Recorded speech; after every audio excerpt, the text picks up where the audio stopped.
Good day. My name is Laris Pamana Carpo, BS Biology 1P. Today, I am going to show you my final requirement on PE, which is the locomotor and non-locomotor movement. Let us first define the non-locomotor movement. Non-locomotor skills are fundamental body movements that do not incorporate traveling. They are stability skills that include movements of limbs or body parts, and sometimes even the whole body.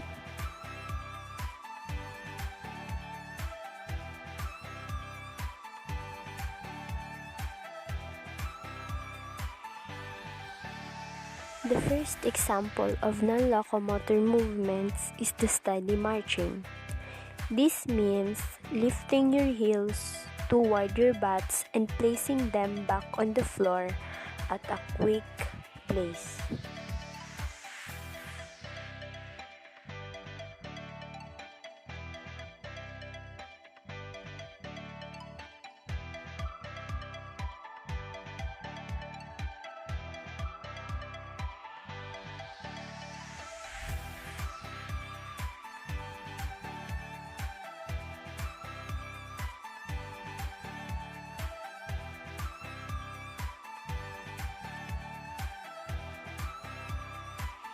The second example of non-locomotor movement is stretching, which is extending a joint in order to lengthen a body part.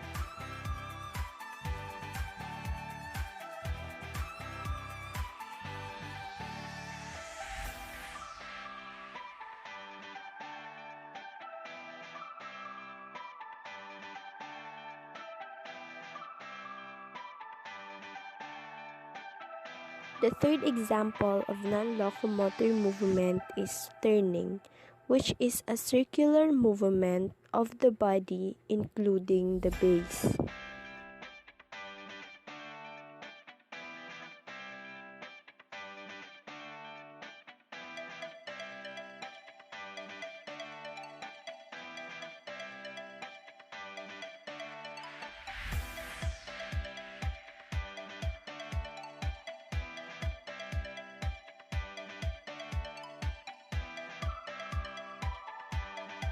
The fourth example of non-locomotor movement is swinging, which is a pendular motion of a body part that can move forward and backward or side to side.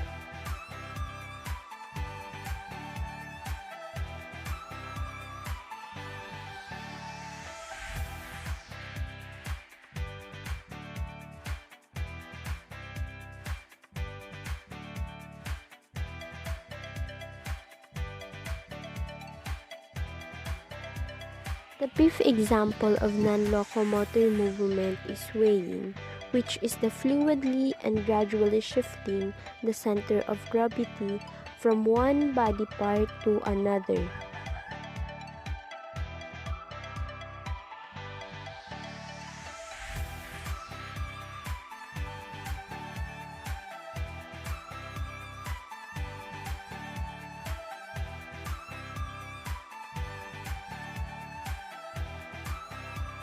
The sixth example of non-locomotor movement is rotating, which is to turn about an axis or a center.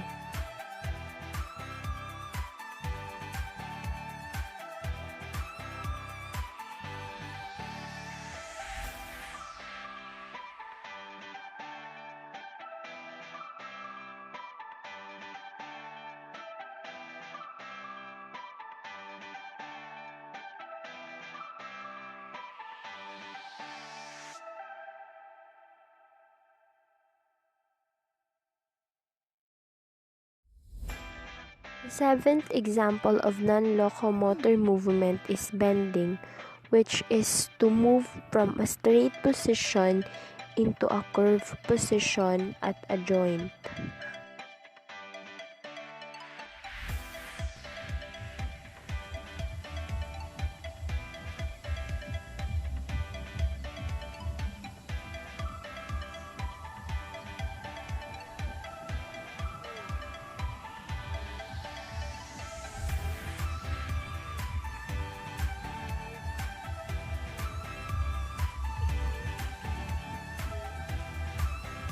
The eighth example of non-locomotor movement is twisting, which is rotating body parts around an axis while the base stays stationary.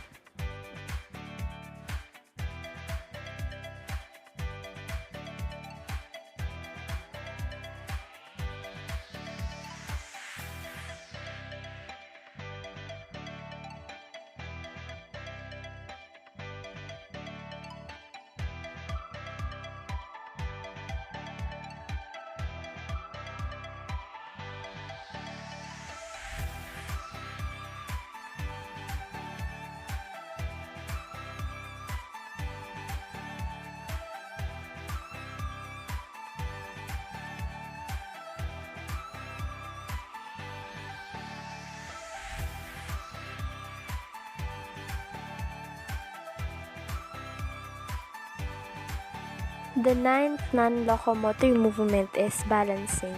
It is an even distribution of weight, enabling you to remain upright and steady.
The tenth non-locomotor movement is lifting, which is elevating a part of the body, usually for the arms and legs.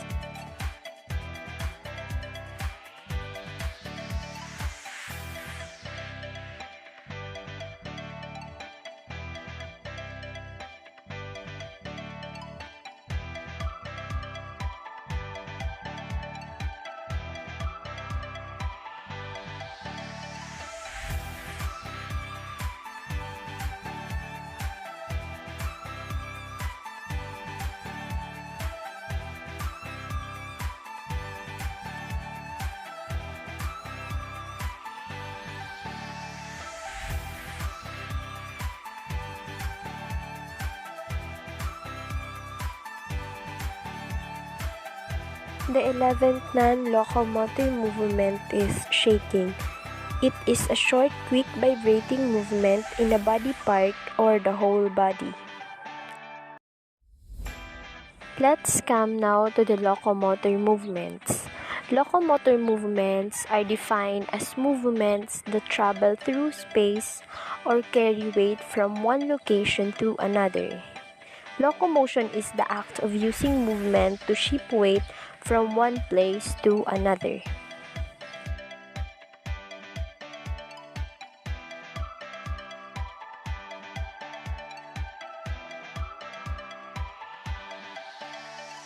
First locomotor movement is leaping, which is jumping forward or backward with one leg outstretched, taking off on one foot and landing on the other.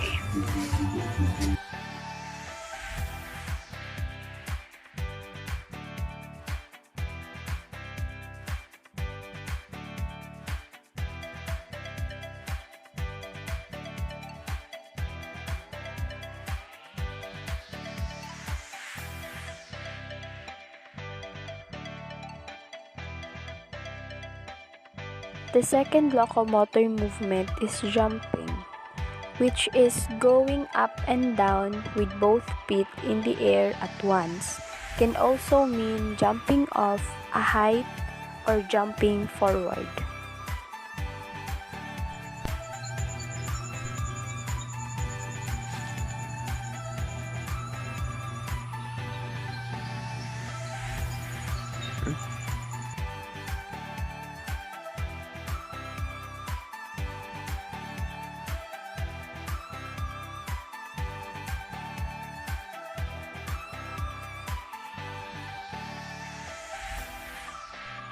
The third locomotor movement is galloping, which is a forward slide movement. Front foot steps forward with a little spring, followed by the transfer of body weight to the back foot. As the back foot receives the body weight, the front foot repeats the forward step movement. The same lead foot always stays in front throughout the gallop.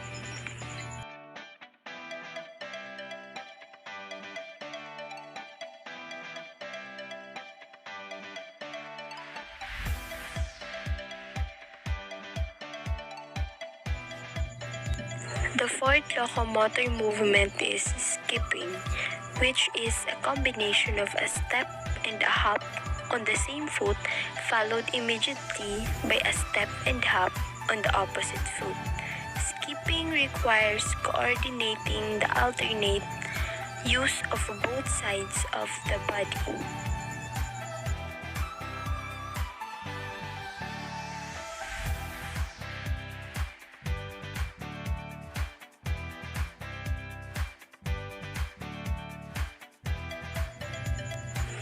The fifth locomotor movement is hopping, which is moving up and down on one foot.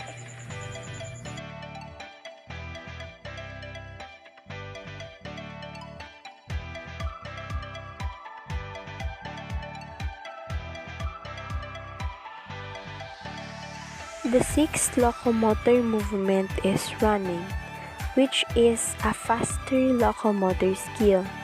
During a run, the feet are both in the air at the same time. The feet alternate moving forward during the skill.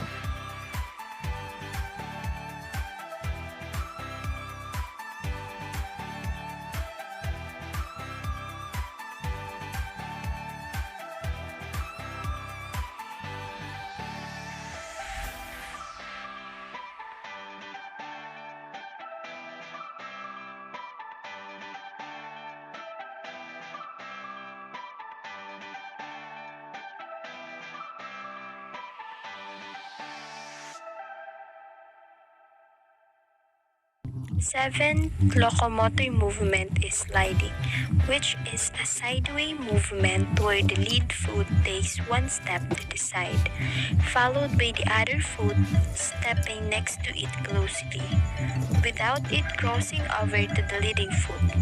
Both feet are kept close to the ground, with the lead foot always on the side of the direction of travel.